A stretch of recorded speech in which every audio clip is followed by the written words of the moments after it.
Negeri 1 Kedawung dalam kegiatan pendampingan SNKPK. Mudah-mudahan acara pada pagi hari ini membawa manfaat untuk kita semuanya serta mendapat ridho dari Allah Subhanahu wa Ta'ala. Amin. Tak lupa sholawat dan salam senantiasa kita haturkan kepada Nabi Agung kita, Nabi Muhammad Sallallahu Alaihi Wasallam, yang kita nantikan syafaatnya di hari yaumul akhir. Bapak, Ibu yang saya hormati, sebelum acara pada pagi hari ini dimulai, saya selaku pembawa acara izinkanlah untuk menyampaikan acaranya. Yang pertama, pembukaan. Yang kedua, menyanyikan lagu Indonesia Raya. Yang ketiga, sambutan dari kepala sekolah. Yang keempat, acara inti pendamping SNKPK. Yang selanjutnya lain-lain, dan yang terakhir penutup. Acara yang pertama, pembukaan. Bapak Ibu yang saya hormati, marilah acara pada hari ini kita buka bersama-sama dengan bacaan basmalah. Bagi non-muslim menyesuaikan. Bismillahirrahmanirrahim. Mudah-mudahan dengan bacaan basmalah bersama-sama kegiatan hari ini berjalan dengan baik dan lancar. Acara selanjutnya menyanyikan lagu Indonesia Raya. Kepada Bapak Ibu semuanya kami mohon untuk berdiri. Kepada Ibu Pur kami persilahkan untuk memimpin.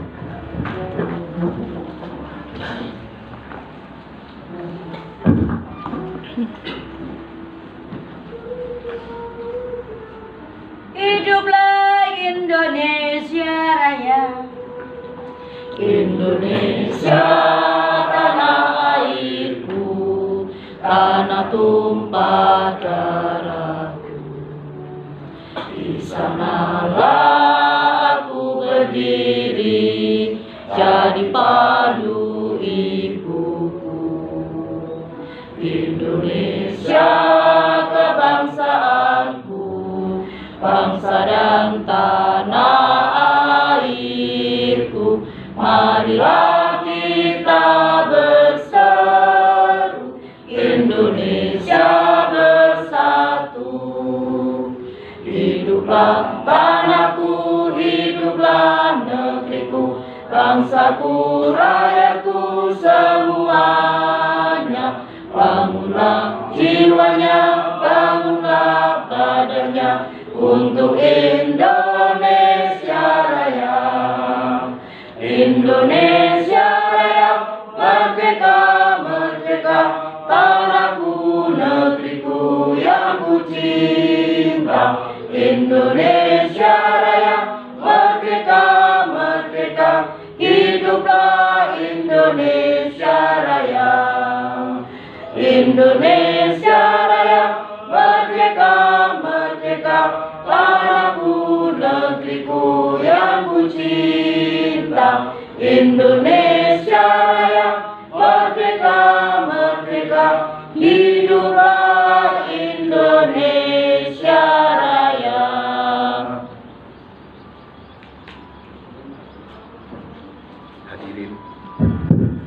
Hadirin dipersilahkan duduk kembali. Acara yang ketiga, sambutan dari Kepala SMK Negeri 1 Kedawung. Kepada Bapak Sutopo kami persilahkan untuk mewakili. Assalamualaikum warahmatullahi wabarakatuh. Waalaikumsalam warahmatullahi wabarakatuh.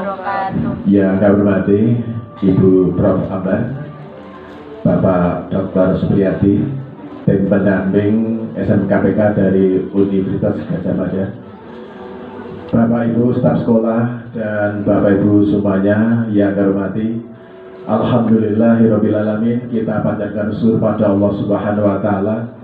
Pada kesempatan yang berbahagia ini kita mendapatkan tamu mulia untuk mendampingi sekolah kita.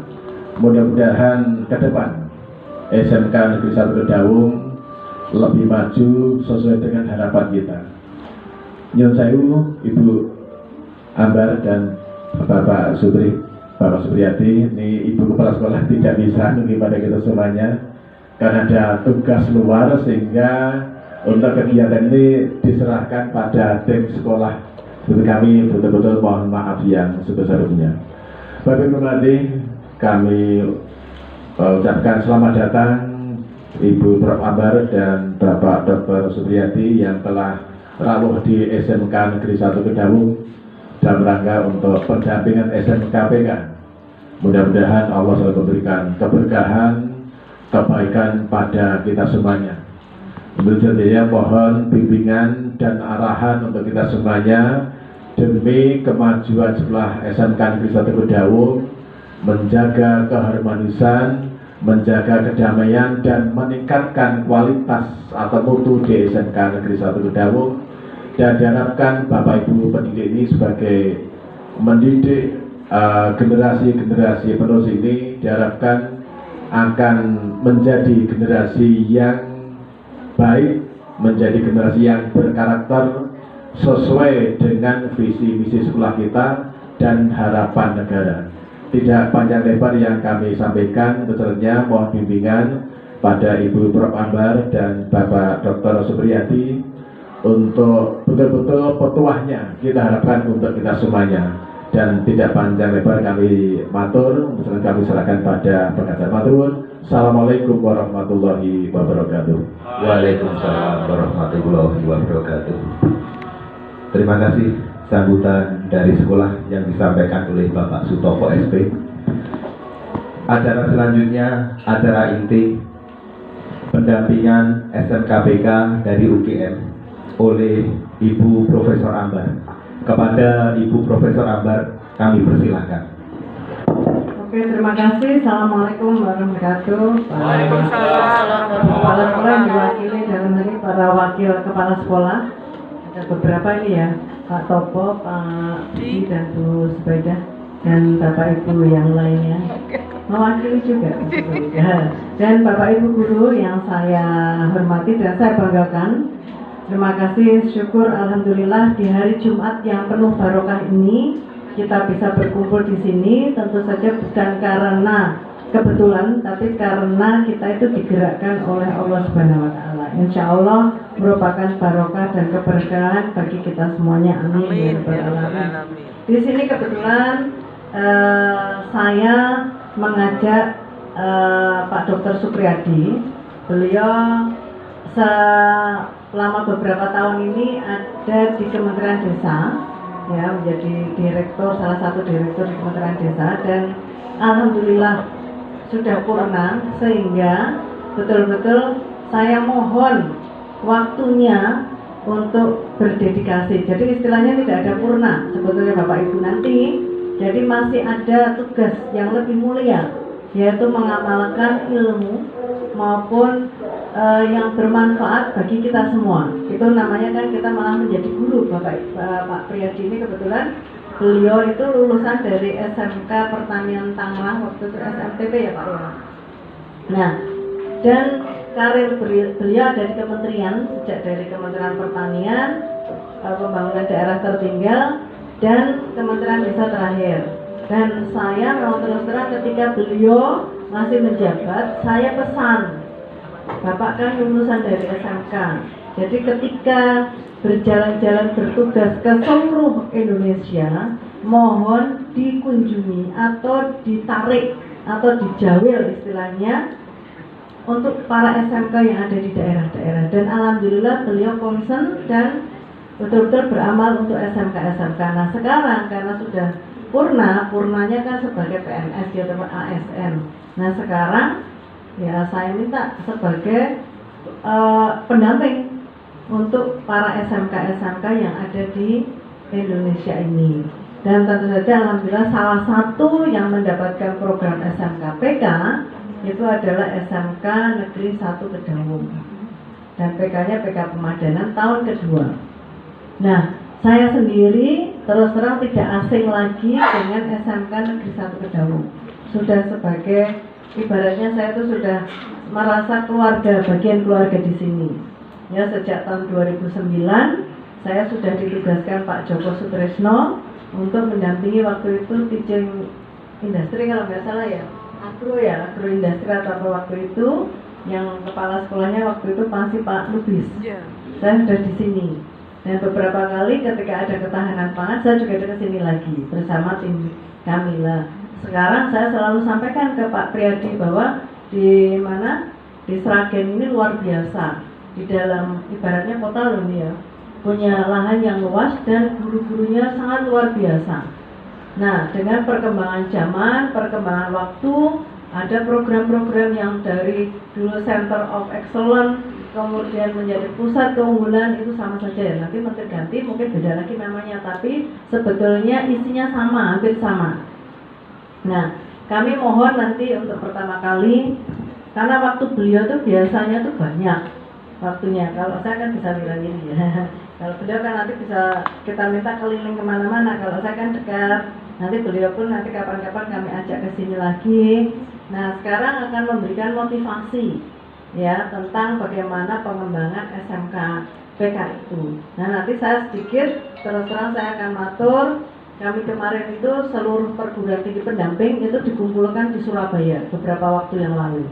Dan kami dibekali mengenai TEFA. Teaching Factory ini masih banyak, baik perguruan tinggi pendamping, apalagi perguruan tinggi pendampingnya masih baru-baru. Rata-rata belum paham tentang SMK.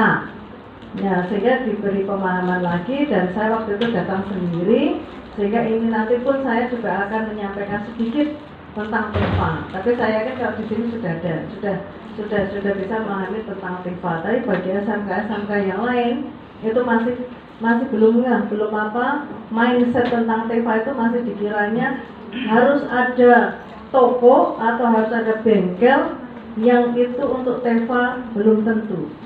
TEFA itu adalah teaching factory, model pembelajaran, bukan unit produksi. Nah, di sini TEFA-nya bisa diinkludkan di dalam unit produksi. Kebetulan ada ya unit produksinya, itu kan unit ya, tapi bukan TEFA. Sebenarnya TEFA itu ada bisa memakai unit produksi, tetapi bukan unit produksinya itu. Jadi model pembelajaran yang ada di unit produksi. Kebetulan kan sudah ada unit produksinya. Kalau yang belum ya nggak apa-apa, kan baru model, tetapi bagian dari faktorinya itu sudah ada di dalam sekolah TEFA itu. Ya, itu kira-kira. Dan tentu saja di sini kan ada beberapa konsentrasi kejuruan. APHP, ada Boga, ada ATPH ya? ATPH, ada agribisnis tanaman tadi, ada Peternakan, ATU atau ATU, ada apa? kemudian PAT, perikanan, kemudian apa lagi? TKR, Mekanisasi. Semuanya berkaitan dengan pertanian semua. Pangan lah, saya nggak usah nyebut pertanian, pangan. Dan ini juga didukung oleh para guru-guru normatif adaptif. Ini sekarang ini tidak bisa jalan sendiri-sendiri. Sekarang harus tematik. Sudah belum? Nah, semi, nggak apa-apa, nanti menuju ke blok. Jurusan. Yang jurusan ada ya. Nah, sehingga Bapak Ibu sekarang yang dapat PK adalah APHP. Di sini sekarang ada semua ya, ATU ada? Ada. Kemudian perikanan?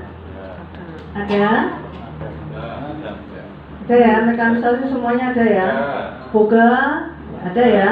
Nah, ini harus saling mendukung. Jadi PK APHP itu bukan berarti berdiri sendiri. Ya, sehingga tadi namanya, ini besok ganti, ini jangan APHP, ini saya kritik nanti.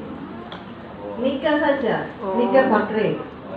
Kalau ini nanti terkesannya, nanti ATU atau agribisnis tanaman, itu urusannya APHP, aku nggak mau terlibat. Nah, padahal tidak. ATU sangat membackup karena hasil, misalnya telur itu bisa dijajakan di Nika. Ya, mungkin Nika Bakri nggak apa-apa. Nika Bakri kan nanti bisa macam-macam hasil penjualan. Kemudian bisa menjadi bagian untuk bahan baku. Kemudian ada kan kalau tidak salah dulu ATU-nya ada unggas pedaging. Iya. Ada kan? Si siswa menyembelih, ya kan? Ini kan jadi karkas. Karkasnya masuk sebagai bahan bakunya APHP, jadi abon, bakso, nugget. Jadi APHP itu tidak hanya nikel, itu sebenarnya tidak hanya bakery. Ini sebagai contoh, karena apa namanya kan agribisnis, pengolahan hasil pertanian. Kan pertanian apa saja dapat diolah, beda dengan boga. Ya, nah dari APHP itu sebetulnya dikembangkan oleh boga tata boganya. Dari sini betul-betul murni dari hasil pertanian, termasuk bagaimana menyediakan pangan yang sehat dan halal. Itu apalagi nanti kan ada program pemerintah apa? Makan gratis, makan siang bergizi. Nah, sehingga Bapak Ibu yang ada di SMK Negeri Kedaung ini sangat berkontribusi. Bahkan harus dengan Pemda, harus jadi pionirnya, siap menyediakan makan sehat. Ya, walaupun makan telur. Ya, telur itu satu saja sudah gizinya luar biasa. Nggak usah ditambah apa-apa. Anak-anak kecil, ya misalnya kalau kasih aja telur, misalnya kan ya tidak tiap hari nanti keongan. Nanti mungkin beberapa, tapi paling tidak bisa menyediakan. Termasuk buah, karena 4 sehat 5 sempurna, ya buahnya nggak usah kelengkeng lah. Apa? Pisang. Misalnya apa? Melon, pakai langsung pak cuil-cuil. Jambu kristal, walaupun ya nggak apa-apa. Itu bagian dari promosi dan penyedia pangan sehat. Ya, dan ini tentu saja akan lebih mulia, Bapak Ibu, nanti bagian dari program pemerintah. Ya, nanti kapan-kapan kalau saya kesini lagi mesti harus ketemu dengan Pak Bupati. Bupatinya masih baru ya nanti. Iya. Pilkadanya kapan ya? November. Ya udahlah, habis itu kita nggak usah mikir, saya tidak usah berpikir PTP itu harus sesuai admin, enggak. Sepanjang waktu saya bisa kesini, yang penting saya akan membackup SMK Negeri 1 Kedaung. Ya, ini untuk menyingkat waktu karena ini adalah hari Jumat. Karena Pak Dr. Supriyadi ini banyak yang akan disampaikan, ya, sehingga kita harus concern, harus ini. Kalau saya nanti belakang aja nggak apa-apa, ya. Monggo silakan Pak Supriyadi.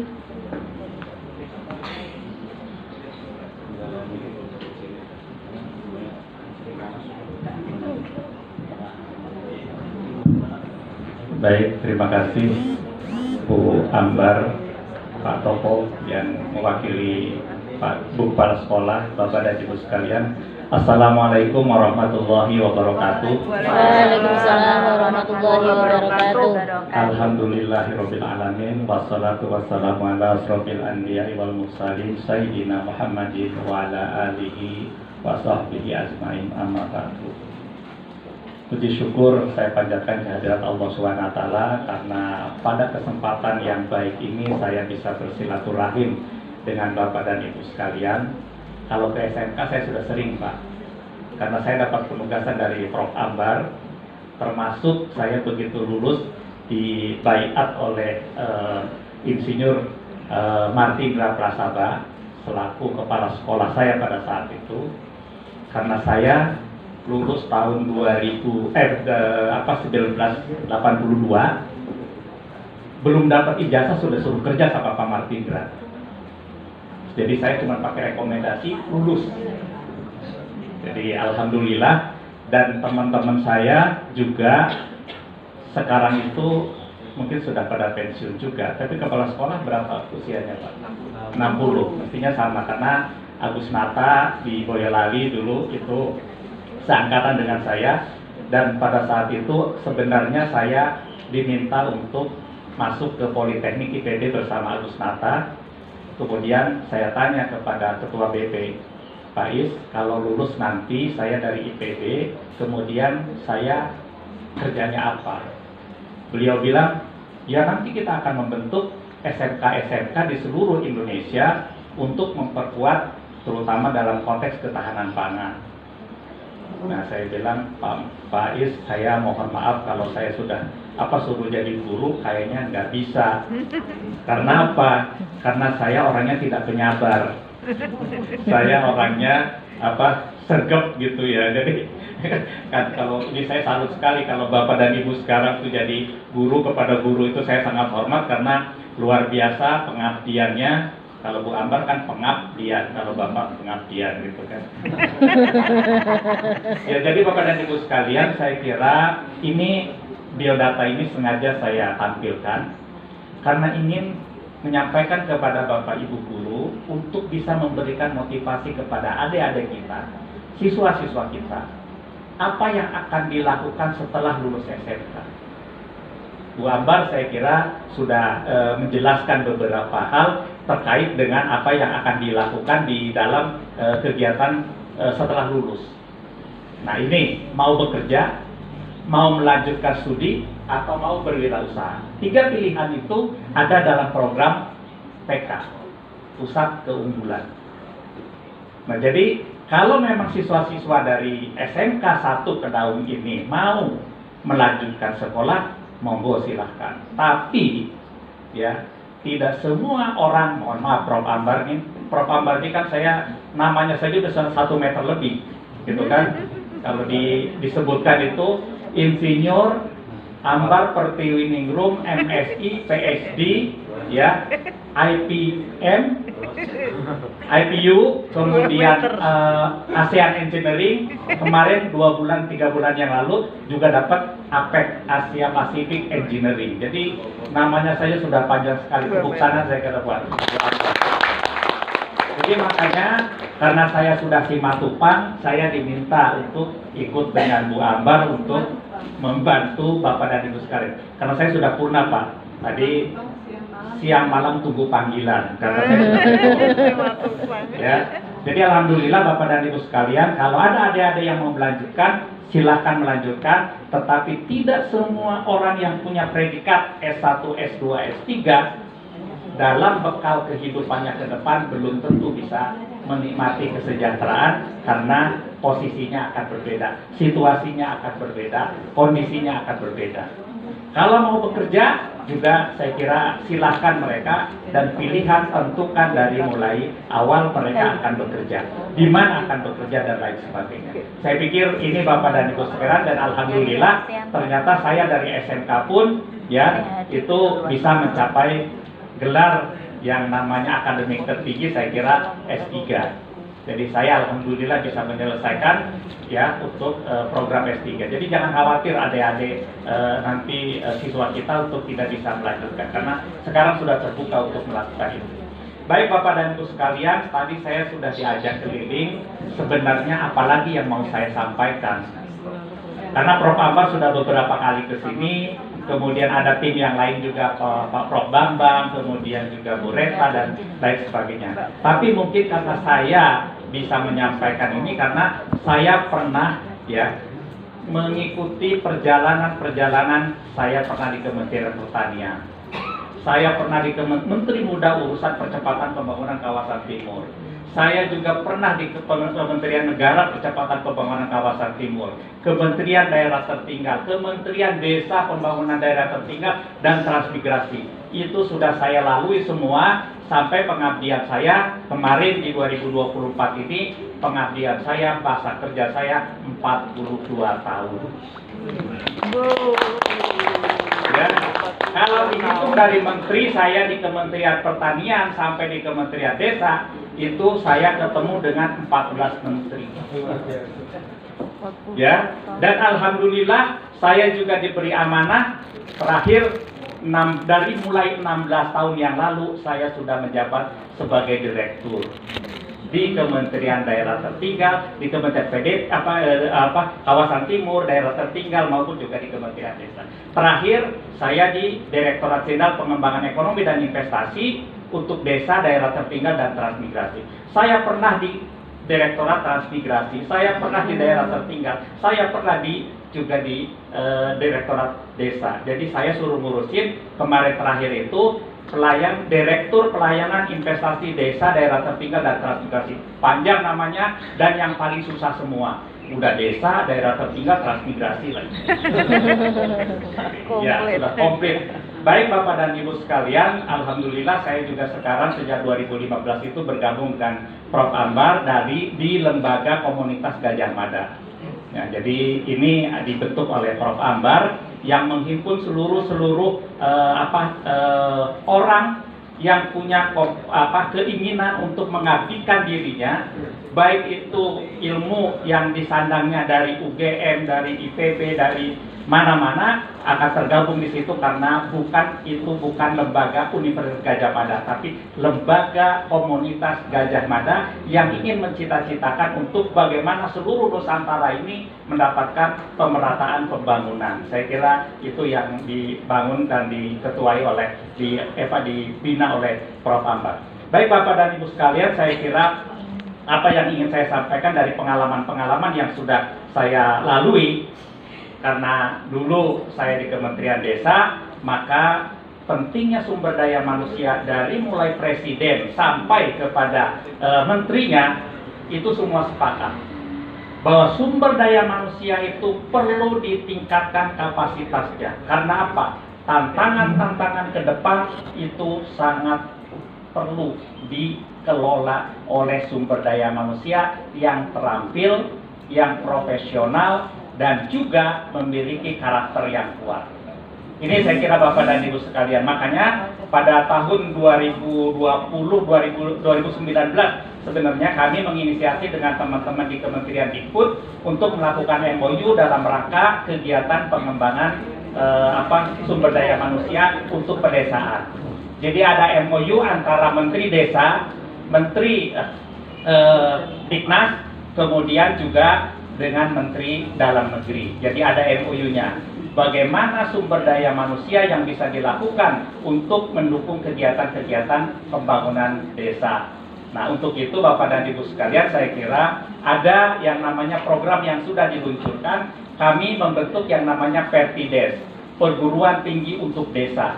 Itu di seluruh Indonesia itu tergabung dalam Pertides. Jadi perguruan tinggi yang mau mengabdikan melalui KKN, melalui Merdeka Belajar dan lain sebagainya, itu ada di Pertides, Perguruan Tinggi untuk Desa.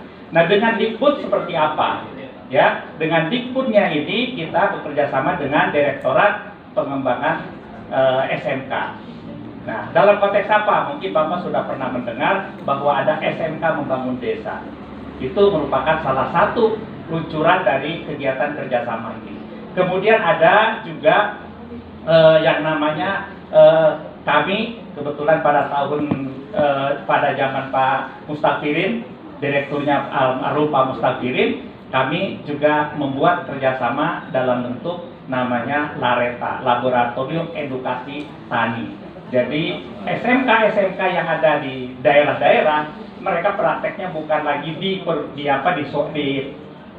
perusahaan, tetapi justru kepada kelompok-kelompok yang ada di masyarakat. Jadi untuk memperbaiki, kemudian juga untuk mentransfer teknologi dari SMK ke petani, ke kelompok tani. Karena apa? Pada saat itu saya sebagai Direktur Penanganan Daerah Rawan Pangan yang kegiatannya tidak bisa diintegrasikan dengan Kementerian Pertanian. Kenapa? Karena Kementerian Pertanian targetnya adalah swasembada pangan. Jadi mereka akan menyasar lokasi-lokasi yang punya indeks pertanamannya itu di atas 200. Jadi 2 kali menanam itu baru digarap oleh Kementerian Pertanian. Yang lokasinya tidak punya harapan, dia bisa menanam tapi tidak pernah bisa panen. Kalaupun panen itu produktivitasnya paling 1 ton, bahkan ada yang setengah ton per hektar. Karena apa? Airnya tidak ada. Kemudian bibitnya sudah zaman baheula itu juga gitu ya. Jadi itu yang tidak terkelola, sehingga pada saat itu kami diminta karena daerah tertinggal, maka itu merupakan salah satu exit strategi harus kita dorong kepada kegiatan-kegiatan tersebut. Baik, karena ini hari Jumat, saya kira biasanya saya menyampaikan paparan ini, saya setting minimal itu 2,5 jam. Ya, kenapa saya 2,5 jam? Karena biasanya sudah tidak lagi sebenarnya mengenai informasi dan juga mengenai ketinggalan-ketinggalan teknologi dan lain sebagainya, itu sudah bisa diretas. Makanya saya kira salah satunya solusinya itu adalah bagaimana kita bisa menyiapkan lulusan kita itu adalah untuk bisa sejalan dengan kebutuhan dunia usaha supaya cepat. Ya alhamdulillah seperti saya di tahun 1982, mohon maaf ini saya dulu di SMK Tangerang itu pada tahun 82 saya lulusan mungkin pada saat itu lulusan ke-5 atau ke-6 kalau nggak salah. Itu setiap tahun itu sudah jelas daftarnya. Ranking 1 sampai 5 dia diminta untuk masuk ke IPB, masuk Politeknik karena dia akan dicetak untuk jadi guru SMK atau dia akan dimasukkan ke SMK.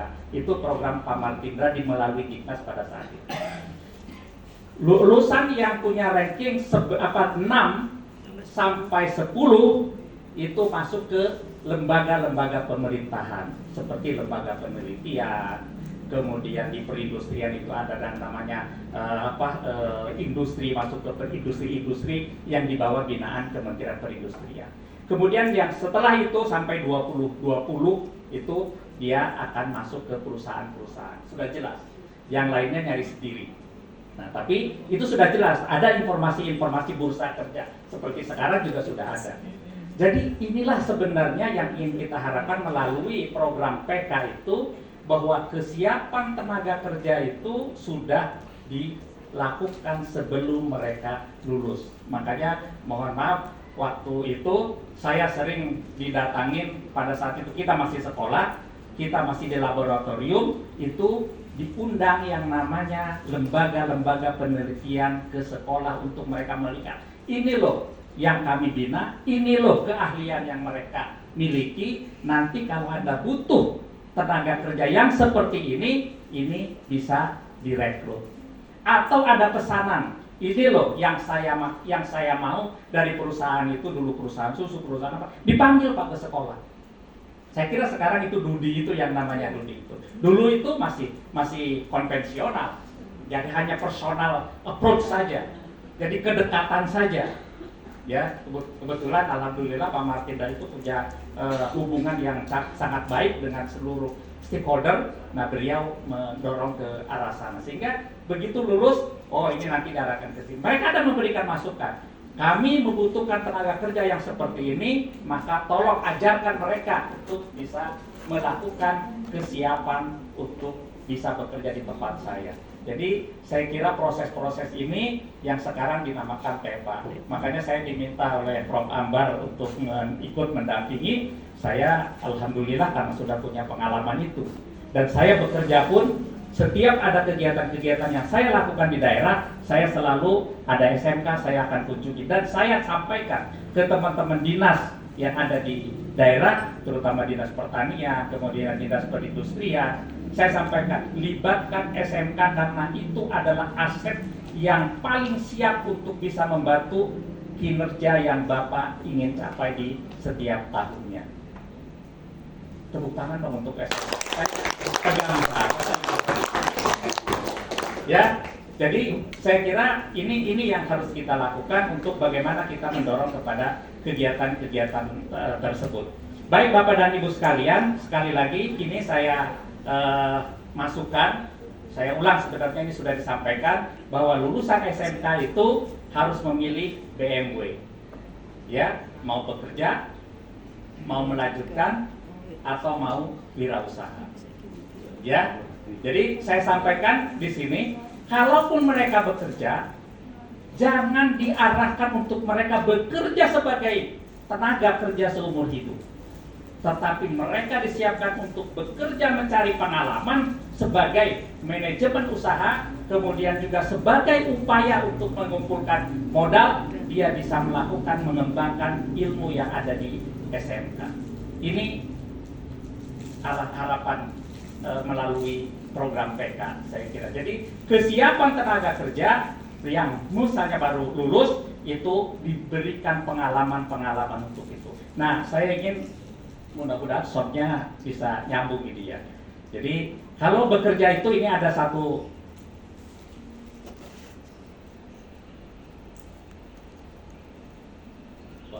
takutnya nggak gitu ya. Ini udah diinin belum ya? Ya. So, ininya udah ini belum ya? Gitu. Nah, ini sebenarnya ada beberapa contoh yang bisa di ini suaranya.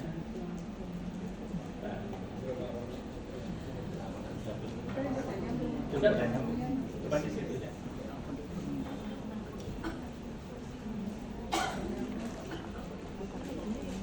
Ada.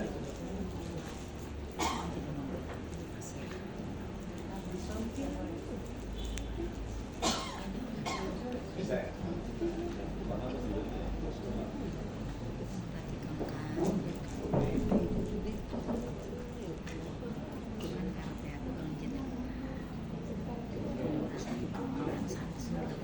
Tahu nggak sih keluargamu bukan di rumah? Ya, oke. Ya, jadi Bapak dan Ibu sekalian, ini perusahaan kalau mereka merekrut pegawai, umumnya adalah pegawai yang levelnya itu level rendah. Tentu karena mereka belum punya pengalaman, itu masuknya akan ke situ. Padahal sebenarnya perusahaan itu menginginkan ya kapasitas sumber daya manusia itu yang benar-benar sudah siap. Nah, ini ada pengalaman perusahaan yang mereka merekrut pegawai dari mulai pegawai rendah, ya akhirnya pegawai yang pemula sampai kepada pegawai yang punya kompetensi. Negara kita itu sangat kekurangan SDM yang mempunyai skill yang tinggi. Ini pengalaman gue ya. Gue pernah buka lowongan untuk posisi admin dengan gaji sedikit di atas UMR. Tahu nggak yang apply berapa? 2.000-an orang loh. Tapi pas gue buka lowongan untuk posisi senior manager, misalnya yang gajinya itu 30 juta ke atas, atau untuk posisi yang lebih senior lagi, yang gajinya itu di atas 50 juta, yang apply itu sedikit banget. Paling cuma 1 atau 2. Dan saking susahnya, gue sampai harus bayar 80-90 juta jasa headhunter buat bantu nyari orang yang tepat. Jadi pengusaha itu kesusahan nyari orang yang satu paket, skillnya jago, bisa dipercaya, pinter dan rajin. Dan kalau misalnya kalian ngerasa kalian udah jago, bisa dipercaya, pinter dan rajin, tapi gaji kalian itu nggak naik-naik atau nggak sesuai menurut kalian, coba aja apply ke tempat lain. Jadi kalian bisa tahu apakah perusahaannya ini yang emang nggak bisa berikan kompensasi yang sesuai, atau kalian yang overvalue kontribusi kalian. Ya, maksud saya tadi setelah kita keliling, saya tadi masuk ke unit produksi sana. Jadikan dia suasana itu di perusahaan, sehingga dia punya skill, punya kemampuan dan punya orientasi, kebiasaan bekerja sebagai orang yang sudah profesional. Jadi bukan sekedar, mohon maaf, ini sekali lagi saya mohon maaf, bukan sekedar itu melakukan pembelajaran dia bisa bikin kue. Bagaimana SOP-nya membuat kue? Karena itu ada kesehatan pangan, ada keamanan pangan, kemudian ada hal-hal yang lain.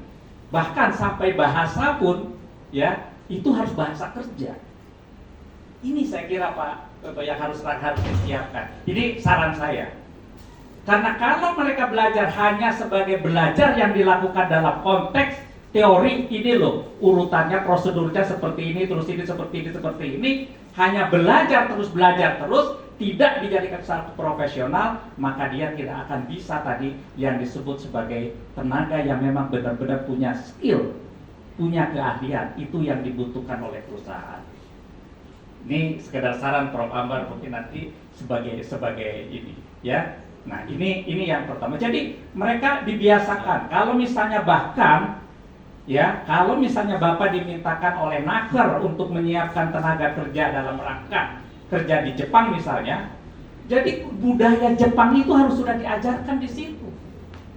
Budaya Jepang, bahasa Jepangnya, mereka dalam mengambil sendok itu apa namanya, dalam mengambil ini apa namanya, itu sudah. Makanya tadi kata Prof. Ambar, kegiatan dalam TEPA itu harus terintegrasi semua ke bidang keahlian, bidang bahasanya, bidang teknologi peralatannya, bidang teknologi pengolahannya, bidang-bidang yang lain itu harus menjadi satu kesatuan.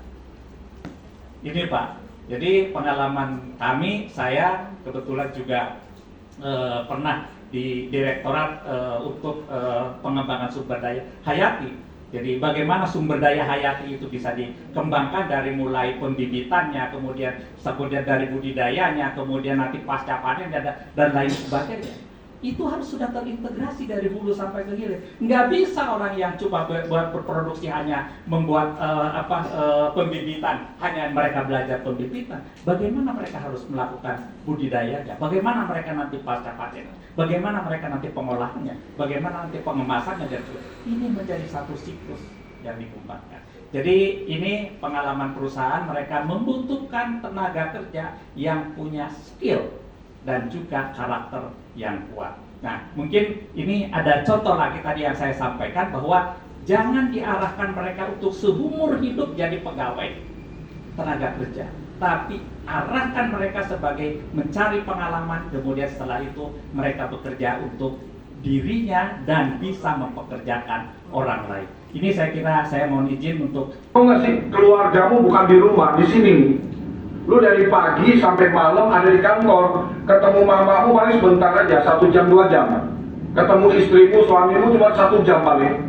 Habis itu tidur, besok kerja lagi. Ini keluarga lu, jadi kalau lu nggak nyaman, lu tolong lapor ke saya, khususnya anak-anak baru nih. Kalau sampai ada dibuat nggak nyaman sama senior, lapor ke saya. Seniornya saya pecat. Berproses di sini, 2 tahun, 3 tahun aja kerja sama saya, habis itu lu keluar. Serius nih saya bilang, jangan lama-lama kerja, ambil ilmu sebanyak-banyaknya, 3 tahun keluar. Bikin usaha apa deh. Ya, jangan jadi karyawan seumur hidup. Saya nggak kepengen kalian kerja sama saya 5 tahun, 10 tahun, 15 tahun, nggak kepengen saya. Ya, ambil ilmu sebanyak-banyaknya dari HFM sama sebulan punya skincare, 2-3 tahun keluar. Bikin usaha, kumpulin, gajinya ditata yang bagus, punya tabungan, tata masa depannya, mumpung masih muda. Nah, ini Pak, jadi kami mengharapkan bahwa mereka itu diarahkan untuk tetap jiwa entrepreneurnya itu, ya, jiwa wirausahanya itu harus dikuatkan. Saya pikir rutinitas sebagai pekerja, saya kira karena tadi paling standar mereka gajinya UMR, paling lebih di atas UMR karena itu pun sudah tahunan bekerjanya sudah puluhan tahun. Saya kira ini yang harus kita lakukan melalui SMK ini. Ini salah satu contoh yang ini. Kemudian yang kedua, mau melanjutkan, boleh saja melanjutkan, tidak ada salahnya, gitu ya. Karena itu memang merupakan prestise atau merupakan suatu upaya karena kita menuntut ilmu sampai ke liang lahat tidak ada batasnya. Tapi bagaimana sekarang untuk bisa meningkatkan kapasitas kita, bagaimana meningkatkan kualitas hidup kita, bagaimana meningkatkan kesejahteraan kita, dan yang paling penting adalah bagaimana kita bisa memberikan kemanfaatan kepada orang lain. Jadi saya pikir untuk melanjutkan sekolah, karena ini ada Prof. Ambar, ya saya nggak bisa ini kan biar Prof. Ambar yang cerita. Tapi paling tidak kalau wirausaha, ini mungkin yang harus kita tanamkan ke adik-adik kita. Ada 4 mindset pengusaha yang sukses. Ini mungkin yang kami mohon dimasukkan dalam satu. Teman-teman, ini adalah mindset pengusaha sukses. Bisa jadi Anda adalah salah satunya. Mindset yang pertama, pengusaha tidak pernah fokus pada masalah, tapi fokus pada solusi. Yang kedua, pengusaha berpikir membuka lapangan pekerjaan, bukan mencari pekerjaan. Yang ketiga, pengusaha menciptakan peluang, bukan menunggu kesempatan. Mindset yang terakhir, pengusaha tidak hanya bermimpi, tetapi bergerak untuk mewujudkan mimpi-mimpi mereka. Nah, ini kalau mereka ingin meningkatkan pendapatan, ya keluarganya dan lain sebagainya, ya harus bergerak. Mungkin kita bisa mengambil pembelajaran dari orang-orang sukses. Saya kira ini perlu dilakukan untuk bagaimana kita mendorong kepada kegiatan yang harus dilakukan. Ini saya kira Hairul Tanjung menyampaikan harapannya. Saya kira ini juga untuk pas untuk kita dorong melalui SMK. Nanti akan muncul tiba-tiba ada anak muda yang nobody, ya, tapi dia begitu inovatif, kreatif, entrepreneur, mampu menciptakan sesuatu. Tiba-tiba siapa Jeff Bezos yang pemilik Amazon? It's nobody di Amerika, tiba-tiba jadi orang terkaya di dunia sekarang. Nobody. Kenapa? Karena perubahan teknologi dan lifestyle tadi. Ya. Jadi berubah. Jadi makanya tidak ada yang kekal dan abadi di dalam dunia ini. Perubahan itu adalah sebuah kepastian. Ya, jadi saya kira kalau kita seperti saya pernah bekerja ya di pemerintahan, karir kita itu ada urutannya, ya kan Pak? Ya kan? Ada kompetensinya yang dinilai, ada daftar urutan kepangkatan, ada dan lain sebagainya. Tetapi kalau jadi pengusaha hari ini produknya booming, dia akan jadi jutawan. Tadi yang disampaikan oleh Hairul Tanjung. Siapa sih Jack Ma? Dia bukan lulusan yang ini. Mohon maaf Prof. Amran. Tapi karena dia mau bekerja terus untuk melakukan kegiatan-kegiatan tersebut, menghasilkan produk dan kinerja yang ditunjukkan oleh beliau adalah dibutuhkan oleh masyarakat, maka dia menjadi orang yang besar dalam konteks pengembangan usaha. Jadi mungkin hal-hal yang ini bisa kita dorong, ya, gitu. Jadi hal yang paling penting dari seorang entrepreneur kesuksesannya itu adalah dalam eksekusinya. Banyak orang ini jago melihat peluang, wah ini bagus nih nanti kalau begini, jago sekali. Karena pada dasarnya eksekusi adalah kata kunci. Ya, apa itu eksekusi? Ya, eksekusinya mampu melihat peluang dari tangkap tadi dan dimonetisasi, diciptakan menjadi sebuah nilai value, sebuah aktivitas yang menghasilkan keuntungan. Jadi saya kira ini hal-hal yang mungkin kita dorong dalam rangka melalui program PK. Tadi Bu Ambar di TEPA itu ya memang outcome-nya itu bukan produk, tetapi keahlian dari siswa itu. Nah, saya kira dari keahlian itulah yang mereka kembangkan melalui entrepreneur yang bisa dilakukan sebagai ini. Saya pikir Bapak dan Ibu sekalian, ini yang ingin saya sampaikan beberapa hal untuk mengenai lulusan SMK itu sesuai dengan program TEPA, ini sesuai dengan program PK, ini harus meningkatkan kapasitas sumber daya manusia.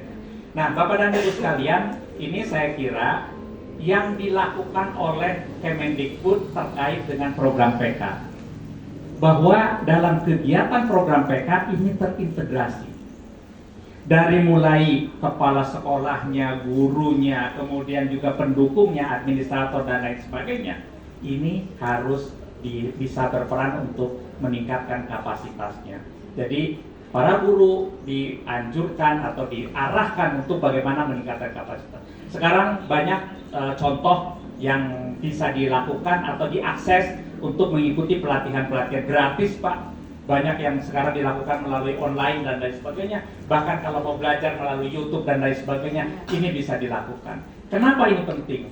Karena memang kita begitu mendapatkan pengetahuan-pengetahuan yang lebih, maka itu akan bisa melihat kepada yang lebih jauh lagi. Kemudian bisa mengarahkan adik-adik siswa-siswa kita ke arah yang lebih kuat.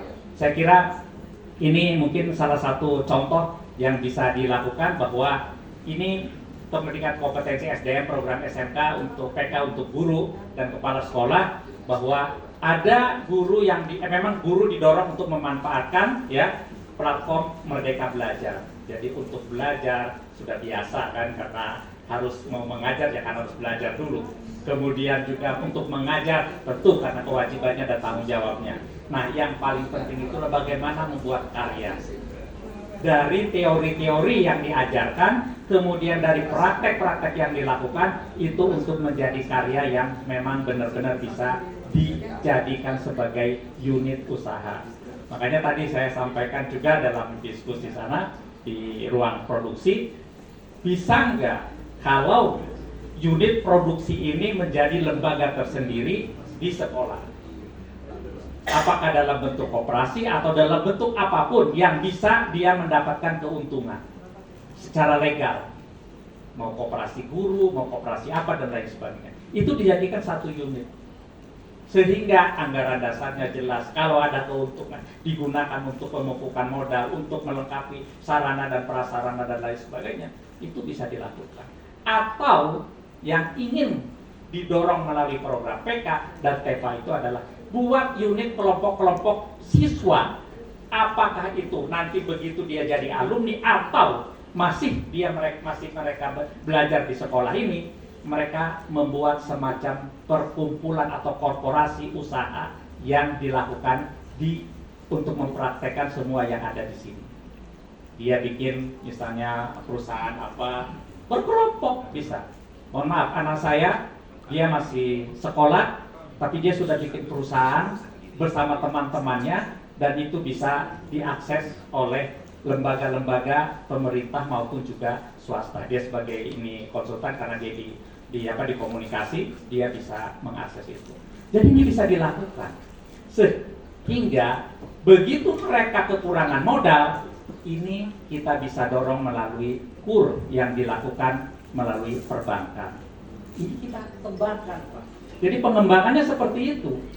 Saya kebetulan besok tanggal 3 sampai 2, 3, 6 sampai tanggal 6 itu saya ke NTT karena ada program bank daerah yang memberikan kredit merdeka. Mereka tanpa bunga, kemudian asal mengembalikan modalnya, tapi jaminannya sudah ada off-takernya, sudah ada yang membeli produk-produk yang dikembangkan itu. Saya kira kalau ini sekarang pesanan sudah ada, ya kan? Kemudian produknya sudah dikenal, kenapa kita tidak akseskan ke bank untuk dikelola oleh para alumni itu? Dia bikin satu perusahaan. Saya pernah ini dengan Prof. Ambar di NTB, ada alumni yang punya rumah makan dan pensuplai ayam taliwang. Di SMK itu mereka dimintakan untuk membuat atau memproduksi ayam taliwang atau berbudidaya ayam taliwang. Nanti dia sebagai off-takernya. Kemana dia mendapatkan modal? Dia melalui pemerintah desa. Di desa itu ada yang namanya badan usaha milik desa. Kandangnya dibuatkan di ruang sekolah, Pak. Dijadikan tempat pembelajaran, kemudian bibitnya dikasih oleh alumni itu sebagai off-taker, pakannya disiapkan dan dibuat pakan olahan yang lokal di sekolah itu juga. Sehingga biayanya lebih efisien dan mereka siswa-siswa itu setiap bulan mendapatkan salary dari off-taker yang ininya sah. Saya kira ini yang bisa dilakukan barangkali pengembangan ke depan. Di beberapa tempat itu sudah banyak yang melakukan seperti itu. Terutama ini lahannya 20 hektar ya. Bisa dikaryakan, bisa dikerjasamakan dalam rangka peningkatan ketahanan pangan, dalam rangka peningkatan produktivitas untuk model-model pengembangan, kerjasama dengan dinas, bahwa kami punya teknologi, kami punya produk yang bisa dikembangkan, nanti digunakan melalui kelompok-kelompok tani atau kelompok masyarakat yang ada di sini. Lembaga ini atau SMK ini bisa juga menjadi lembaga pembelajaran masyarakat. Bisa mengundang, kalau Prof. Ambar dengan Prof. Ali Agus pada saat itu, mereka setiap hari Sabtu atau hari Minggu pada saat itu, ya ada mereka kuliah gratis. Masih ada. Jadi kuliah gratis bagi masyarakat yang mau berusaha di bidang peternakan. Nah, jadi mereka datang ke sini. Dengan demikian, makanya di UGM itu nggak pernah kekurangan murid, kekurangan mahasiswa. Karena apa? Karena mereka tahu bahwa lulusan dari UGM itu bisa menjadi entrepreneur, bisa menjadi kegiatan-kegiatan itu karena dalam pelajaran. Nah, kalau mereka mengetahui, oh di SMK 1 Kedaung itu lulusannya sudah ada yang jadi entrepreneur tadi. Lulusannya ada yang sudah jadi pejabat, sudah ada yang nanti di database dan lain sebagainya, itu harus disampaikan, ditulis di depan itu. Lulusan SMK tahun sekian, di mana kemarin itu ya, saya yang di itu. Ada yang sudah di Jepang, ada yang di mana, ditulis sama mereka. Dan mereka begitu pulang, ada cuti ke Indonesia, diundang oleh SMK itu memberikan testimoni kepada anak siswa-siswa yang lainnya sebagai motivasi untuk pembelajaran. Nah, Bapak dan Ibu sekalian, saya kira pentingnya peningkatan kapasitas bagi sumber daya manusia, bahwa ini adalah merupakan tahapan yang harus dilakukan. Nah, ini saya kira itu seperti sebuah anak tangga, tema yang kita lihat personal growth. Kita lihat bahwa hidup itu adalah pertumbuhan pribadi. Dari satu tangga ke tangga berikutnya. Kita naik dari level 1 ke level berikutnya. Apa yang terjadi? Ketika kau naik level dan bertumbuh, cara pandangmu berbeda. Kau bisa lihat dengan perspektif yang lebih luas. Kalau dulu kau lihat masalah, kau bingung. Sekarang kau bisa lihat, oh jalan keluar itu ada di sana. Orang yang ada di level rendah cuma lihat macet. Kita bisa lihat, oh di situ sudah lancar. The best is yet to come. Badai pasti berlalu. Cara pandang kita bisa lihat jauh. Visi kita jauh lebih besar. Bahkan ketika kita bertumbuh terus lebih lagi, cara berpikir kita beda. Dulu kita negatif cara berpikirnya, sekarang bisa positif. Dulu kita buntu, gak ada ide, sekarang jauh lebih kreatif, ada inovasi. Dulu kita berpikir sempit, sekarang cara berpikir kita luas. Kalau dulu cara merasa kita gampang sensi, gampang galau, gampang baper, susah move on, sekarang beda. Kita punya perasaan feel happy, feel good, feel positif. Cara ngomong kita beda. Kalau dulu 5M ngeluh, ngedumel, ngoceh, ngeyel, ngegosip, sekarang bisa inspirasi orang, menguatkan orang, memotivasi orang. Dan cara engkau bertindak dalam hidup berbeda. Gak heran, nasibmu beda, hasilnya beda, pencapaianmu beda. Karena ketika engkau bertumbuh, otomatis keuanganmu ikut bertumbuh. Ketika di dalammu beres, keluargamu ikut maju. Ketika engkau menjadi lebih baik, otomatis usahamu, bisnismu lebih berkembang. Pertumbuhan di dalam diri membawa pertumbuhan di luar dirimu, pelayananmu, hubungan, dan berbagai aspek dalam hidupmu. Dan satu hal yang menarik terakhir saya mau sampaikan pada Anda. Hadiah yang terbaik yang bisa berikan buat dirimu dan orang di sekitarmu. Jadilah pribadi yang terus bertumbuh lebih baik. Hadiah yang terbaik seorang istri bagi suaminya ketika dia jadi istri yang lebih baik. Hadiah yang terbaik yang suami bisa berikan buat istrinya bukan diamond, tapi kamu menjadi suami yang lebih baik, lebih sayang istri. Hadiah terbaik seorang anak bagi orang tuanya ketika itu anak bisa jadi anak yang berbakti, yang hormat, taat sama orang tua, tidak kurang ajar. Hadiah terbaik seorang bapak, seorang ibu menjadi orang tua lebih baik buat anak. Itu kerinduan saya selalu berdoa jadi orang tua yang lebih baik. Saya terus belajar dari kesalahan. Ya, jadi saya kira itu yang terus kita ingin, harus memang kita dituntut untuk menuntut ilmu terus sampai ajal menjemput kita, karena itu penting untuk meningkatkan kapasitas yang ini. Saya pikir ini beberapa hal yang berkaitan dengan peningkatan kapasitas. Nah, saya ingin mendorong kepada kegiatan-kegiatan yang sudah dilakukan, pembelajaran bagi praktek siswa. Ya, ini penting untuk bisa diimplementasikan di rumahnya. Saya kebetulan pernah di kawasan transmigrasi, kemudian saya ada SMK di sana, ditunjukkan sama Prof. Ambar. Pak Priadi, itu di Buol itu ada SMK di kawasan transmigrasi. Kemudian saya datang ke situ, kemudian saya tanya kepada orang tua, masyarakat transmigrannya, Bapak pernah nggak dapat informasi terkait dengan perbaikan budidaya? Pada saat itu di sana itu kopi, mereka mengembangkan kopi. Pernah nggak? Ini saya tanya kepada orang tuanya yang dia anaknya sekolah di SMK itu. Pernah nggak dipraktekkan apa yang anak bapak tuntut ilmu di SMK itu untuk dipraktekkan di tempat bapak, di ladang bapak? Makanya kawasan transmigrasi itu kalau demikian tidak akan bisa berkembang. Varietasnya sudah zaman baheula tadi kan. Kemudian juga polanya dari dulu juga saya begini. Tidak ada inovasi, tidak ada kegiatan-kegiatan yang bisa mendorong kepada peningkatan produktivitas. Kemudian saya datang ke SMK-nya, apa yang diberikan kepada kebanggaan orang tua dari anak yang Bapak didik di sini.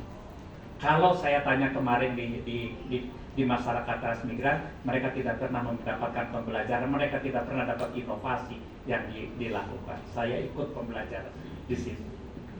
Akhirnya mereka menyampaikan, kalau gitu apa yang harus saya lakukan? Mereka itu sekarang bibit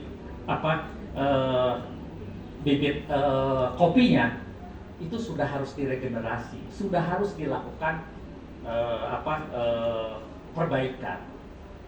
Bisa nggak di SMK itu dibuat pucuk sambung atau apalah namanya yang bisa memperbaiki varietas yang mereka lakukan? Sekarang apa yang bisa diinginkan?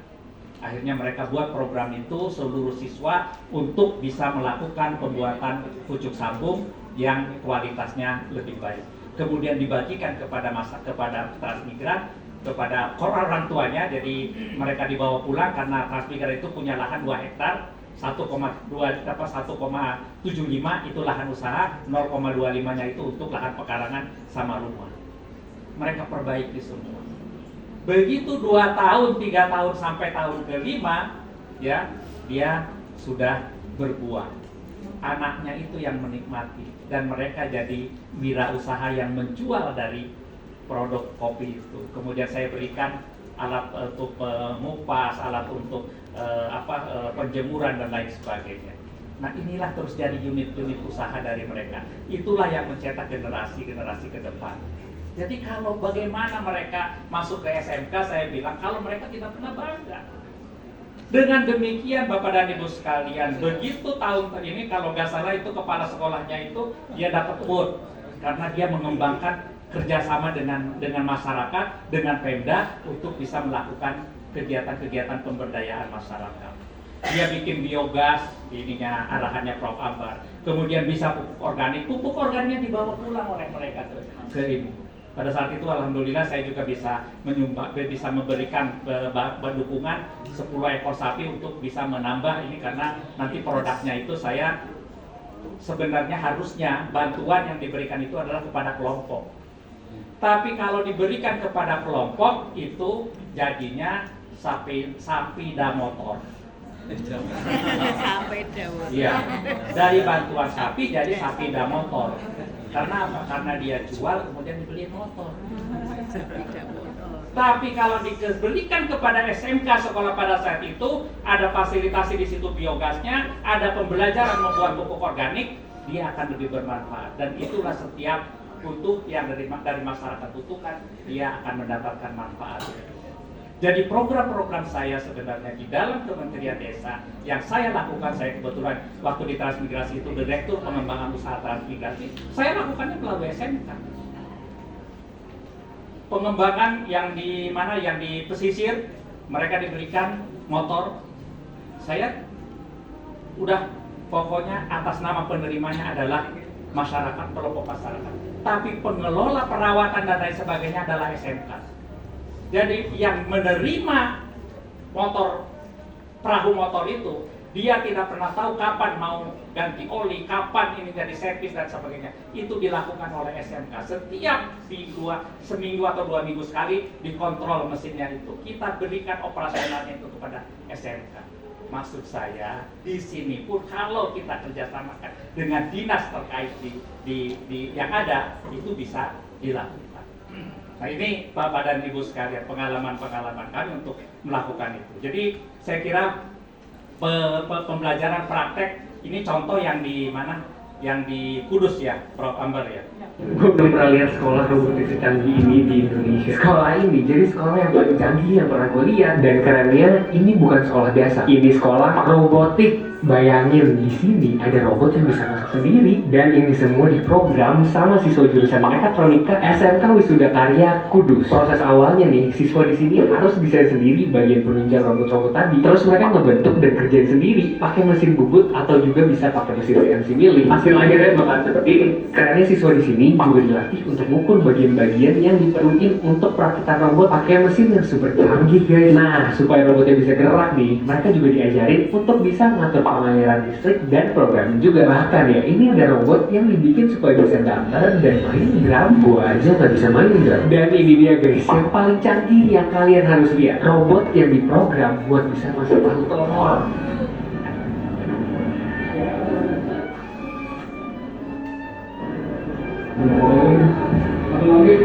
Jujur gue ini banget sih sama siswa di sini. Dari sekolah kan udah diajarin skill yang diperluin banget di dunia kerja zaman sekarang. Apalagi masih banyak perusahaan di seluruh negara yang kekurangan tenaga kerja yang bisa robotik dan programming. Gue bisa jamin sih kalau punya skill ini ya pasti jauh lebih gampang buat cari kerja deh. Gue aja nggak jago urusan robotik dan programming gini. Emang sih semestinya SMK tuh belajar praktek hal yang dibutuhin industri masa depan kayak gini. Gimana menurut kalian? Canggih banget gak sih sekolahnya? Lanjut nanti. Jadi itu saya kira. Nah, Ini yang kedua, ini dulu saya dengan Prof. Ambar membuat Lareta itu dengan Pak almarhum Pak Mustafirin, Direktur SMK. Jadi Lareta, kita mulai pembelajaran ya mungkin seperti inilah, sama ada lahan di sekolah. Kemudian dikembangkan ke lahan kelompok tani. Jadi tadi kan saya sampaikan bagaimana kita bisa mendorong untuk hormon dalam rangka untuk merangsang buah dan lain sebagainya. Itu dipraktekkan oleh siswa-siswa kita yang di rumahnya punya tanaman. Itu yang saya maksudkan tadi. Jadi dipraktekkan langsung oleh siswa-siswa kita. Kalau ini berjalan Bapak dan Ibu sekalian, insya Allah Bapak tidak harus promosi sekolah ini, cukup dari keluarga-keluarga yang mereka mendapatkan fasilitas pembelajaran, kemudian mempraktekkan dan lain sebagainya. Dia akan bicara sendiri. Gratis Bapak melakukan promosi. Nah, jadi dilakukan di kelompok tani, kemudian dilakukan di pekarangan siswa, kemudian di kelompok tani. Nah, ini juga ada lahan produktif, ya. Kalau di desa itu ada tanah kas desa. Ini yang juga kami kerjasamakan dengan SMK ada tanah kas desa. Nah, di sini masih ada, mungkin masih ada nggak tanah bengkok ya. Kalau masih ada tanah bengkok itu masih bisa, yang tidak dikelola ya, yang tidak dikelola itu bisa dikelola oleh siswa-siswa ini. Nah ini mungkin yang harus kita lakukan. Kami kebetulan ada tanah lahan transmigrasi dengan Prof. Ambar di Kabupaten Bangka Selatan, tanah transmigrasi, karena di sana itu habitnya itu adalah kalaupun tanaman ada, pada harinya dicetakkan sawah, jadi tidak dikerjakan. Kemudian mereka lebih memilih untuk jadi pekerja timah, jadi penambang timah. Nah, kemudian kita olah di sana dengan kegiatan-kegiatan yang dilakukan. Dengan cara apa? Saya kira ini juga bisa dilakukan di ini. Nah, ini di sekolah-sekolah yang kita lakukan dulu dengan Prof. Ambar di semua sekolah, dan ini bisa dijual langsung. Bisa menjadi unit usaha yang dari pendamping dari Mas. Ini kebetulan di mana? Di Halmahera Tengah. Halmahera Tengah, kebetulan di sana itu Bapak dan Ibu sekalian kami kerjasamakan, akseskan. Di sana ada perusahaan pertambangan, ada perusahaan nikel. Kemudian mereka itu pegawainya itu 42.000 orang, shift ya, 42.000 orang. Jadi kalau menyiapkan makan satu hari dia butuh cabai, butuh tomat, butuh terong, butuh timun dan lain sebagainya. Cabai rata-rata 5 ton per hari, Pak. Timun itu sekitar 8 ton. Mereka kerjasama itu melalui CSR-nya dengan kelompok-kelompok tani. Nggak berhasil, Pak. Sekarang saya akseskan dengan SMK. Saya ajak kepala sekolah SMK-nya datang ke sana dengan Prof. Ambar. Saya kenalkan ini seperti ini. Sekarang nanam. Jadi mereka sekarang mensuplai ke perusahaan itu setiap hari. Sekarang selama ini kebutuhan ini adalah disuplai dari Manado, dari Surabaya, dari Makassar. Bahkan sampai ayam itu lama matinya dimakan itu daripada hidupnya. Karena perjalanan dari Surabaya, dari Makassar, dari mana. Jadi mereka sekarang minta dibuatkan oleh SMK itu, lulusan SMK-nya direkrut, diinikan untuk memproduksi supaya itu bisa diproduksi di lokal. Saya kira ini pengalaman-pengalaman kami yang sudah dilakukan. Ini dengan masyarakat jadi pusat pembelajaran sekarang di masyarakat itu. Nah, jadi ini saya pikir yang kita ingin dorong ya. Nah tadi Pak, jadinya begini Pak, sepeda motor jadinya. Ya. Dari sapi jadi sepeda motor. Baik Bapak dan Ibu sekalian, saya kira ini contoh satu lagi mungkin saya ingin sampaikan karena ini mau Jumatan. Contoh yang sudah kerjasama dengan Pemda, dengan pemerintah desa. Ini SMK di Kumbe di kawasan transmigrasi. Ya, mereka itu punya tanah kas desa, dikerjasamakan dengan SMK membuat tempat wisata.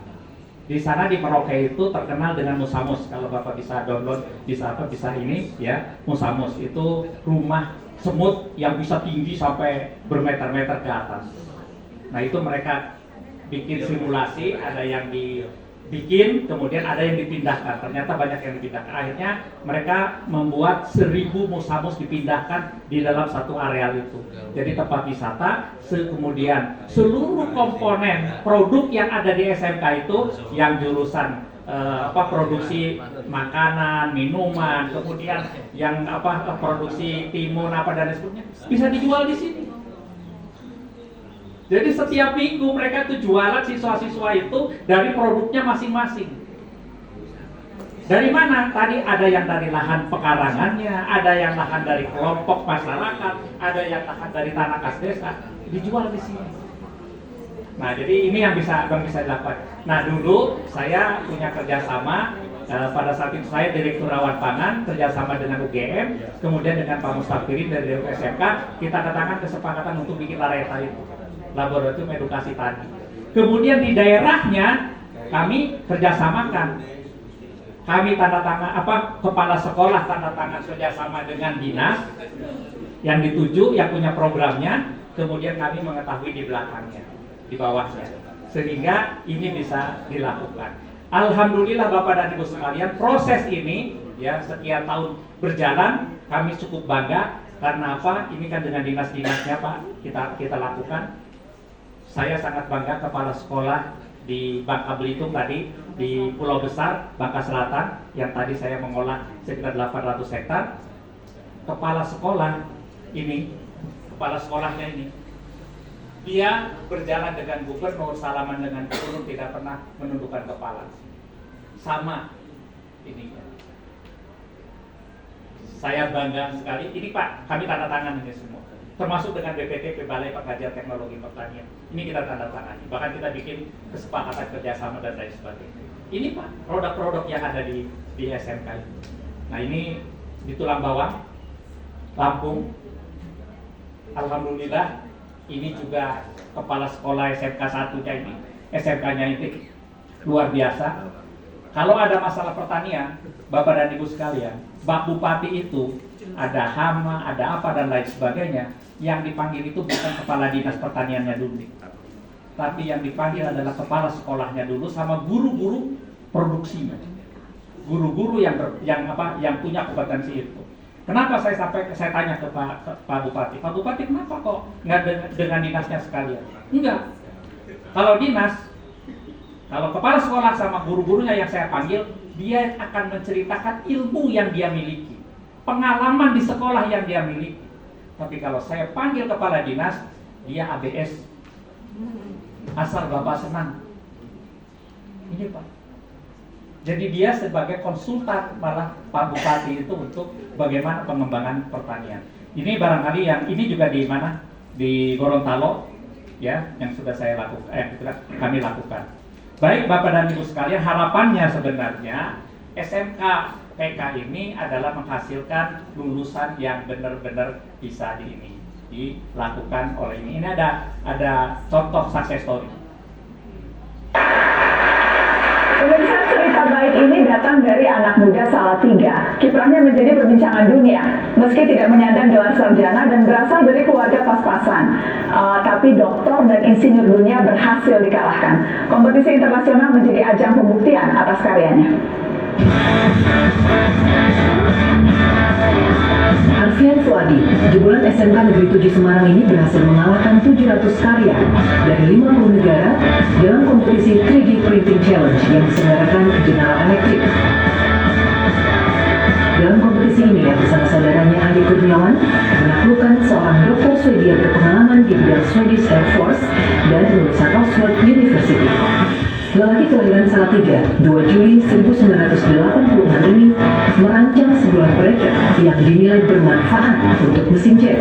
Alfian menekuni bidang desain dengan modal komputer butut yang dibeli dengan harga Rp1,5 juta. Mantan penjual susu dan tukang tambal ban ini tidak pernah menyangka bakat desainnya kini menjadi perhatian dunia.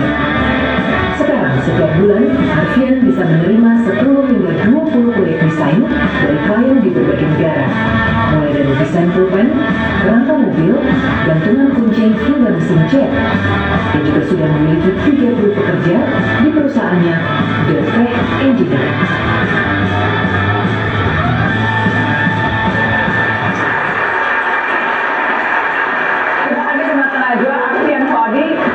Dari Tech Engineering, perusahaan desain internasional. Selamat malam Mas Alfian, terima kasih sudah hadir di Bagaimana cerita ceritanya lulusan SMK bisa membuat desain jet engine bracket, mengalahkan doktor dari Swedia, mengalahkan lulusan Oxford? Apa ceritanya? Jadi gini Mbak, ceritanya gini, kita tuh pokoknya kan uang nggak punya tuh, jadi modal yakin gitu kan. Yakin kalau ide itu bisa datang dari mana aja gitu. Jadi waktu itu ada challenge, ada lomba gitu untuk mendesain mesin jet engine bracket untuk mesin jet yang lebih ringan dari yang udah ada gitu, dengan metode pembuatan yang benar-benar baru ada waktu itu, additive manufacturing gitu. Nah ini di global industri masih benar-benar baru itu, additive manufacturing itu baru banget, dan kita mau ikutan gitu, ikut-ikut. Waktu itu timnya dipimpin oleh adik saya namanya Ari Kurniawan, jadi bukan saya waktu itu yang memimpin timnya itu. Terus alhamdulillah kita bisa menang tuh dari berbagai macam. Nggak bisa ngalahin segitu. Ya kan kita modal optimis ya, pasti nyala. Wih, pede. Ternyata itu rahasianya. Kuncinya percaya diri. Jadi modal optimis, modal yakin, modal kekuatan ide. Sama doa orang tua. Oh, doa orang tua. Itu paling penting, doa orang tua. Jadi lulusan SMK. Lulusan SMK. Belajar ngedesainnya jadi dari sekolah atau otodidak coba-coba? Ya coba-coba di sekolah itu ada, saya kan jurusannya benerin mobil, jadi nggak ada pelajaran desain. Tapi saya suka desain ya, belajar coba-coba gitu. Terus lewat apa nyoba-nyoba yang ngeliat di internet gitu Mas? YouTube sekarang kan ya, jadi Bapak dan Ibu sekalian, intinya sebenarnya outcome dari program PK Prof. Ambar mungkin bisa diarahkan ke sini. Ya bukan produk memang, tetapi produk yang dihasilkan itu adalah akan tadi dia bisa mempekerjakan sekarang 30 orang, kemudian dapat pesanan dari seluruh dunia. Saya kira ini yang perlu dibangun. Jadi saya terus terang selama membina wirausaha, saya di Transmigrasi itu ada yang namanya KWH, jadi kelompok wirausaha KWT, kelompok wirausaha Transmigrasi. Nah, jadi mereka itu takut maju. Padahal sudah punya dikursuskan, sudah punya pasar dan lain sebagainya. Bilangnya ya sudahlah Pak, kami begini saja. Begitu dia nanti usahanya sudah banyak pesanan, berarti kan harus menambah tenaga kerja, harus menambah modal. Kita akseskan mau ke bank, dia bilang udah Pak, nanti repot. Nah, ini saya kira melalui SMK ini sebenarnya bisa didorong mereka sebagai entrepreneur yang bisa maju dan juga bisa berkembang dan memberikan manfaat bagi yang lain. Saya pikir ini yang ingin kita dorong. Nah, kemudian Bapak dan Ibu sekalian, untuk keberhasilan itu tentu tidak bisa dilakukan sendiri-sendiri. Ini harus kolektif kolegial. Yang dapat SMKPK ya itu bukan kepala sekolah, bukan ketua prodinya atau bidang keahliannya APHP, tapi SMK Kedaung, SMK 1 Kedaung di Sragen ini.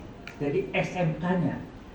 Jadi keberhasilan ini bukan lagi personal tetapi kolektif kolegial, seluruh komponen yang ada di ini harus menjadi bagian dari proses itu. Ini mungkin ada contoh yang harus kita coba sebagai ini saja ya.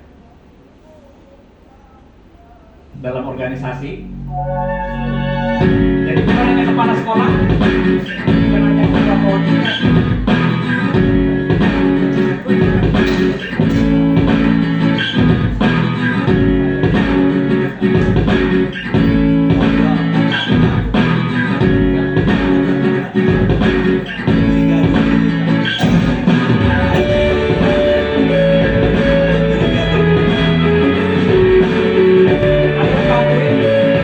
Bantuin tapi nggak menguatkan.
sekalian, saya kira ini beberapa contoh. Nah, ini ya, tadi Bu Ambar sudah menyatakan bahwa dari produksi, jurusan ini semua, jangan bawa bola masing-masing.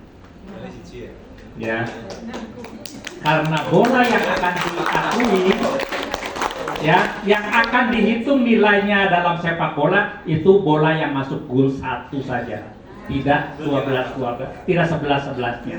Jadi ini, ya, cukup 1 Bu kepala sekolah pegang bolanya, pegang SMK PK, tapi kegiatannya semuanya di dalam konten itu, sehingga bisa menjadi SMK PK ini. Siapa ya? Siap. Baik. Ini saya kira karena ini harus bersama, ya. Jadi contoh kebersamaan yang sangat ini itu adalah ini, Pak.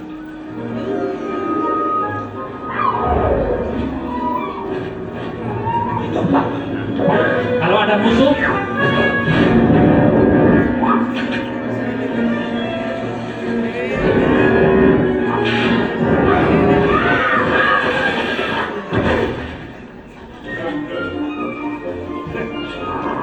jadi bersama bisa, ya, kita ingin mendorong kepada kegiatan ini. Saya kira hampir sama saja, ya, Bapak dan Ibu sekalian. Saya kira ini contoh-contoh dan pengalaman kami, itu kami kerjakan, ya, baik tadi kerjasama dengan Pemda, kemudian pembelajaran dengan siswa-siswa di sekolah, di rumahnya, di apa ini, karena kami mendorong sekarang bagaimana Bapak dan Ibu sekalian bisa mengakses, bisa mendorong kegiatan usaha ini melalui BUMDes, Badan Usaha Milik Desa. BUMDes itu, Bapak dan Ibu sekalian, adalah badan usaha yang didirikan oleh seluruh warga desa karena dibentuk melalui musyawarah desa, bukan seperti koperasi. Dan keuntungannya itu untuk semua warga desa karena masuk dalam PADes. Kalau memang ada keuntungan. Tapi kalau memang belum mendapatkan keuntungan yang maksimal, bisa digunakan untuk modal lagi. PADes bukan tujuan utamanya, tapi PADes adalah merupakan kontribusi karena itu memanfaatkan sarana prasarana desa. Kalau tidak memanfaatkan sarana prasarana desa, sebenarnya bisa digunakan untuk pengembangan usaha. Saya kira ini Bapak dan Ibu sekalian. Nah, saya contoh ini sebenarnya yang ingin dilakukan, ya, bahwa pusat keunggulan itu, ya, nanti akhirnya itu adalah ke Leasing Factory atau TEFA itu, ya, untuk bisa melakukan. Untuk apa? Supaya yang dipelajari itu adalah ini, Pak, problem-problem itu. Yang tadi saya sampaikan dulu, Pak Martindra itu mengundang perusahaan datang ke situ. Ini yang kami ajarkan. Apakah sudah benar dengan kebutuhan Anda? Ya kan? Nah, ini diperbaiki. Oh, para produksinya keahliannya kurang. Oh, masalah marketingnya kurang. Ini sudah ada roti, ya. Kemudian ini masalah produknya berarti kurang. Masalah itu dan sebagainya. Inilah yang harus menjadi kreativitas dari kegiatan yang dilakukan. Nah, dengan demikian saya kira Bapak dan Ibu sekalian melalui TEFA juga bisa menggunakan proses yang yang sering dikenal dengan ATM. Ya, ATM itu amati, tiru, dan modifikasi. Jangan kata Pak Bu Ambar, jangan ATP. Ya, jangan amati, tiru, plak, dikerjakan. Ya, karena kita lembaga pendidikan, ya, lembaga masyarakat. Nah, sehingga kalau kita mau tadi disebutkan bahwa wirausaha itu fokusnya adalah kepada penyelesaian masalah. Kalau tadi disebutkan bahwa biaya produksi, kenapa ya di perusahaan itu bisa menjual 6.000, padahal kita biaya produksinya saja sudah 8.000, 9.000. Berarti ini yang harus diperbaiki tadi, Pak. Ya, masalah produknya, masalah skillnya mungkin. Sebenarnya itu dalam konteks ekonomi saja. Kalau dia perusahaan, dia beli bahan bakunya pun sudah partai besar, sehingga dapat harga yang lebih murah. Kalau kita harganya belinya di pasar, sehingga tentu harga pasar yang sudah dilakukan. Inilah yang tadi saya bilang, korporasikan mereka, keluar mereka, terbang, kerjasamakan dengan bank dan lain sebagainya. Nah, jadi kalau ini bisa dilakukan, maka saya pikir kita bisa mewujudkan satu inovasi yang harus kita tunjukkan kepada mereka. Jangan sampai juga seperti ini nih, Pak.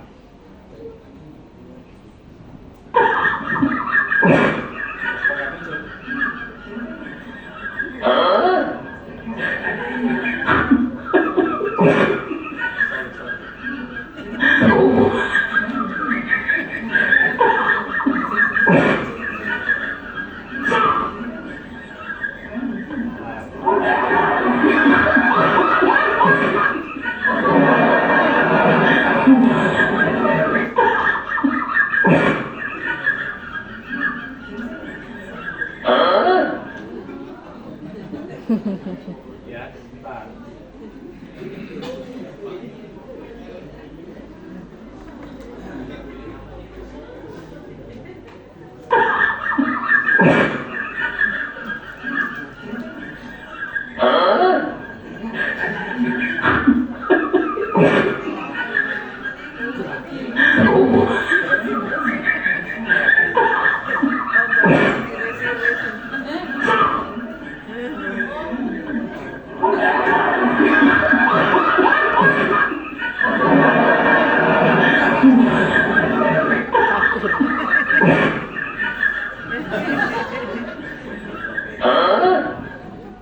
Ya, jadi biarkan mereka lari, ya, para pesaingnya itu lari, ya, karena kita punya inovasi yang bisa kita kembangkan. Jadi Bapak dan Ibu sekalian, mungkin itu yang bisa saya sampaikan. Mudah-mudahan apa yang menjadi bagian dari proses-proses ini, karena sebenarnya masih banyak hal yang ingin saya sampaikan, tapi karena waktu, sebagai penutup saya kira sekali lagi saya mohon maaf.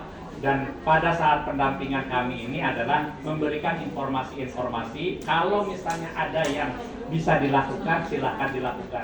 Kalaupun tidak, anggap tidak ada lagi hal-hal yang sifatnya ini. Saya pikir kita jangan seperti ini, Pak. Orang yang mau menyeberang tidak punya pendirian, tidak punya ini.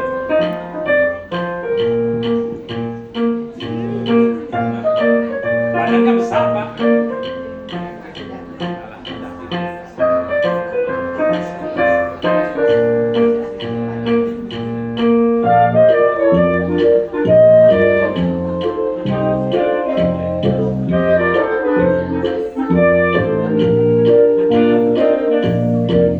Ada orang yang bisa berjalan dengan tenang, ya.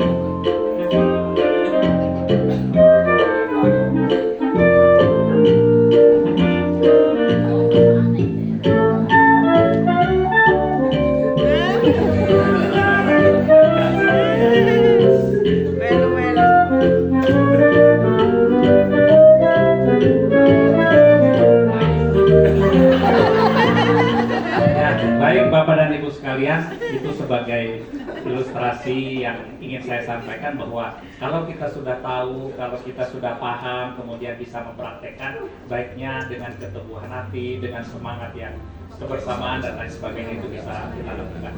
Saya kira itu yang bisa saya sampaikan. Sekali lagi mohon maaf kalau ada hal-hal yang kurang berkenan. Tidak bermaksud menggurui, tidak bermaksud ini, tapi kami menyampaikan pengalaman yang sudah dilakukan dan mudah-mudahan ada manfaatnya. Terima kasih. Assalamualaikum warahmatullahi wabarakatuh. Terima kasih Pak Supriyadi. Jadi Bapak Ibu, untuk saya sebenarnya saya nanti akan menyampaikan TEFA. Karena waktunya belum cukup, tapi kan nanti kan tetap kita akan selalu sampaikan. Jadi intinya nanti bahan akan saya kirim melalui Pak Topon, ya. Tapi ada satu tugas untuk Bapak Ibu semua. Ya, artinya kami nanti minta dari unitnya APHP, karena PK-nya APHP, ambil satu mata kuliah, mata pelajaran, ya, mata pelajaran yang berkaitan dengan APHP. Misalnya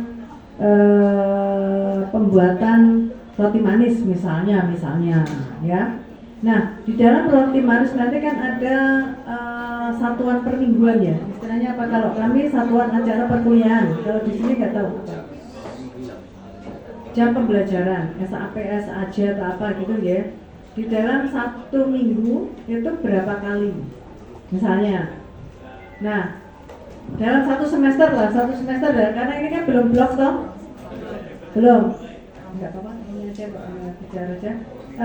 Dalam satu blok, satu kuliah satu mata pelajaran yang berkaitan dengan APHP, saya minta satu contoh, tetapi ini sudah mencakup tematik guru produktif dan guru normatif adaptif.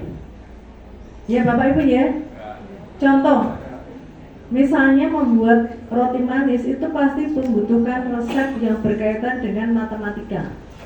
Berarti nanti Bapak Ibu guru APHP harus melibatkan guru matematika. Kemudian ketika membuat resep atau membuat laporan atau membuat paparan, anak-anak harus dilatih presentasi. Itu berarti melibatkan apa? Bahasa Indonesia. Kalau itu memang diperlukan, nanti mereka harus berpresentasi di hotel. Perlu pakai apa? Bahasa Inggris. Kira-kira kimia perlu nggak? Perlu, ya. Nah, terus nanti mungkin 1 atau 2 mata pelajaran juga nggak apa-apa, yang melibatkan juga dari konsentrasi yang lainnya.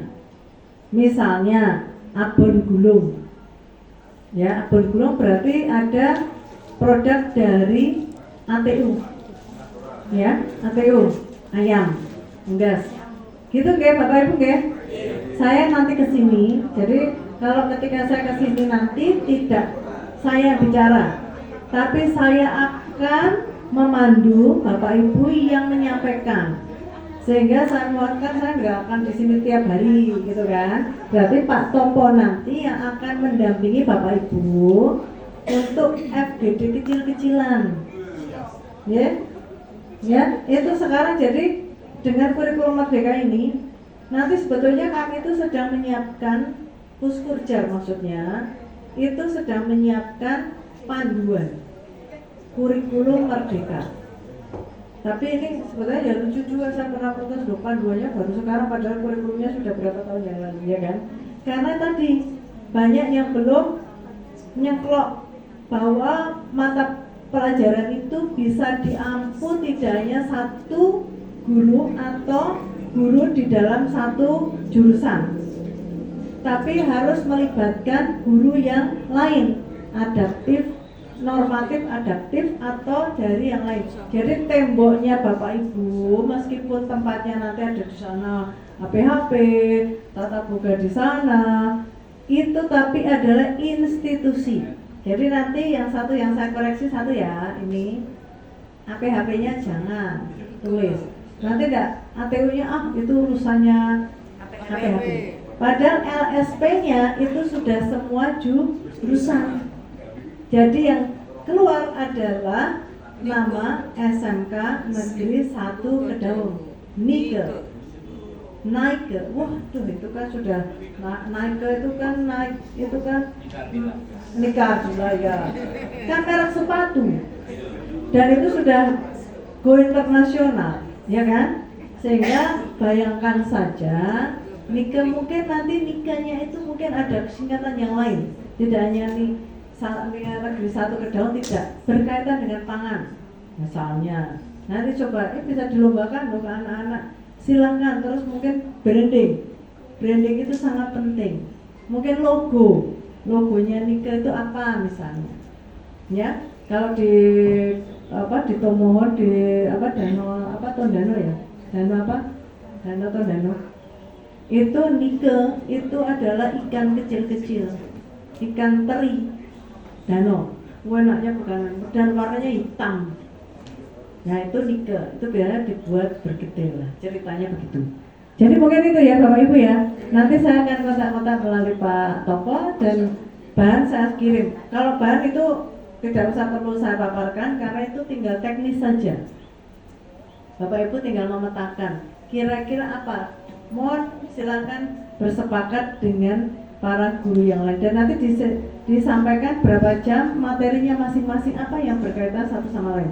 Karena kemarin ketika saya ke Surabaya itu SMK Buduran itu kan ada hotel, ada tata boganya, ada busananya, ada wisata, pemandu wisata. Itu di kelas waktu kami kunjungan itu di kelas itu kelasnya ada pesawat. Kan guide ya, guide untuk pesawat wisata. Yang memberikan mata pelajaran saat itu baru guru bahasa Inggris yang berkaitan dengan konsentrasi wisata. Jadi itu, ya itu sebagai contoh. Jadi guru-guru tidak harus datang di sekolah, di kelas, tapi dapat langsung seperti tadi ke Klengkeng. Nah, guru bahasa Indonesia bisa langsung datang ke Klengkeng menemani Pak Rohmat ya. Ya, itu jadi kelas itu tidak harus dalam kelas. Namanya kelas itu namanya kelas lapangan bisa, maka tadi kami sampaikan dari dulu Lareta itu karena salah satunya kita tidak harus di dalam kelas dan Bapak Ibu guru tidak sebagai lagi pengajar satu arah, tetapi lebih pada fasilitator. Jadi student center learning, jadi dan project based learning. Jadi tidak lagi istilahnya klasikal lagi untuk kurikulum ini. Begitu ya Pak Topo ya. Mungkin itu karena ini sudah jamnya Jumatan. Sekali lagi mohon maaf. Terima kasih atas atensinya, atas kerjasamanya, semangatnya yang luar biasa. Assalamualaikum warahmatullahi wabarakatuh. Waalaikumsalam warahmatullahi wabarakatuh.